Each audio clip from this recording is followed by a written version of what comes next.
బుద్ధి చెప్పడానికి ప్రజలు సమాయత్తం చేస్తున్నారో ఆ నాయకుల యొక్క ఫోన్లు ట్యాపింగ్ చేయడమే కాకుండా ఆనాడు సంభవించినటువంటి జిహెచ్ఎంసీ ఎన్నికలు కానివ్వండి లేదా 3 ఉప ఎన్నికలు కానివ్వండి, భారతీయ జనతా పార్టీ ఈ రాష్ట్రంలో ఒక తిరుగులేని శక్తిగా దిగుతుంది కాబట్టి కట్టడి చేయాలి. ఆ రకంగా మరి భారతీయ జనతా పార్టీ యొక్క ఆర్థిక మూలాలను దెబ్బతీయడానికి ఏ రకంగా మొత్తం పోలీసు వ్యవస్థను మరి ఆ రోజు మరి అధికారులందరినీ కూడా ప్రేరేపించి ఆ యొక్క అధికారులు ఇవాళ మొత్తం కూడా మీ భాగవతం బయట పెడుతున్నారు. ఎవరైతే ఇవాళ జైలు ఊచలు లెక్క పెడుతున్నారో విధి లేని పరిస్థితుల్లో ఆ రోజు పెద్ద ఆయన చెప్పిన విధంగానే మేము చేయమే తప్పితే ఆ ప్రభుత్వానికి అనుగుణంగానే మేము పనిచేస్తామే తప్పితే మాకంటూ వ్యక్తిగతంగా లేదని ఇవాళ వారు ఇచ్చినటువంటి ఈ కన్ఫెషన్ స్టేట్మెంట్స్ ఇవాళ చూస్తూ ఉంటే మొత్తం ఈ రోజు ఇన్ని పేజీల కన్ఫెషన్ లో మొత్తం దేశమంతా కూడా ఇవాళ ఆశ్చర్యం కలిగే రీతిలో ఇంత దిగజాడు రాజకీయం, నీచ నికృష్ట రాజకీయాలకు ఈ ప్రభుత్వం పాల్పడిందంటే దేనికోసం? ఇవాళ అక్రమంగా సంపాదించిన సొమ్మును ఏ రకంగా దాచుకోవడానికి లేదా నీ యొక్క వారసత్వంలో భాగంగా మళ్లీ కొడుకును ముఖ్యమంత్రి చేయడానికి ఏ రకంగా వివరించారో ఆ 3 ఉప ఎన్నికల్లో కూడా బీజేపీ యొక్క ఆర్థిక మూలం దెబ్బతీయడానికి ఈ ఫోన్ ట్యాపింగ్ ద్వారా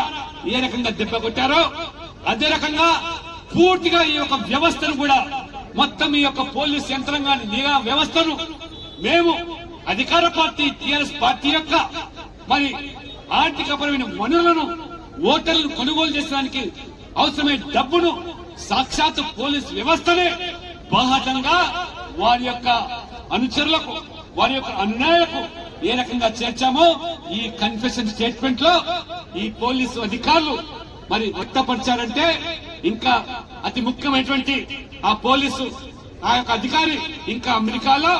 ఏ రకంగా దాచుకున్నాడో మిగతా వాళ్ళంతా కూడా ఇవాళ ఆ కన్ఫెషన్ స్టేట్మెంట్ ఆ వాగ్మూలంలో నేర నిర్ధారణ యొక్క వాగ్మూలంలో అన్ని విషయాలు ఇవాళ తేటతెల్లం చేశారు, బట్టబయలు చేశారు, మీ యొక్క భాగవతం బయట పెట్టారు. అయినా ఇవాళ ఎందుకు ఇవాళ రేవంత్ రెడ్డి గారు ఇవాళ నిమ్మకు నీరెత్తిగా వ్యవహరిస్తున్నారో తెలంగాణ సమాజం ఇవాళ నీ ద్వారా సమాధానం కోరుతా ఉన్నది. ఇవాళ స్పష్టం చేయాల్సిన బాధ్యత ఇవాళ ముఖ్యమంత్రి రేవంత్ రెడ్డి గారి మీద ఉన్నది. ఎందుకంటే శాంతి భద్రతకు దోహదపడేటువంటి దేశ రక్షణ కోసం ఉపయోగించినటువంటి ఈ నిఘా వ్యవస్థ సొంత ప్రయోజనాల కోసం ఈ రకంగా ప్రతిపక్ష నాయకుల మీద లేదా తమ స్వార్థ రాజకీయాల కోసం ఏ రకంగా ఇవాళ ఈ ఫోన్ ట్యాపింగ్ ను రాష్ట్రం మొత్తం కూడా అనేక కేంద్రాల్లో దాదాపు 50 మంది అధికారులను